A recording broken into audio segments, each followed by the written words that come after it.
ప్రతిదానికి పేరు పెట్టేసి గ్యాస్ బిళ్ళలు అని కూడా పేరు పెట్టేశారు.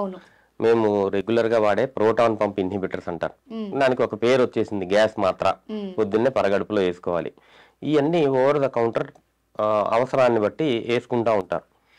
టెంపరీగా సిమ్టమ్స్ రిలీఫ్ వచ్చేస్తుంది, ఎవరితో చూపించుకోరు, వెళ్ళిపోతారు.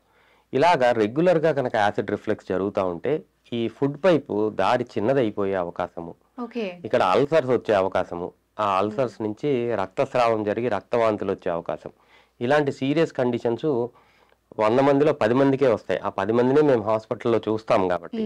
కానీ ఆ 10 మందిలో మనం ఉండకుండా ఉండాలి అంటే ముందు జాగ్రత్తగా ఇనీషియల్ స్టేజెస్లోనే రికరెంట్గా ప్రాబ్లమ్స్ ఉండాలి, ఎవరైనా చూపించుకుంటే మంచిది. ఇందాక నేను చెప్పాను, హెలికోబాక్టర్ పైలోరీ అని ఒక రకమైన ఇన్ఫెక్షన్. ఎక్కువ శాతం మంది ఆహారం బయట తీసుకుంటాం వల్ల ఈ బ్యాక్టీరియల్ ఇన్ఫెక్షన్ దీర్ఘకాలికంగా వచ్చి మన పొట్టలో చేరుకుని దీర్ఘకాలికంగా పొట్ట లోపల ఉండిపోతుంది.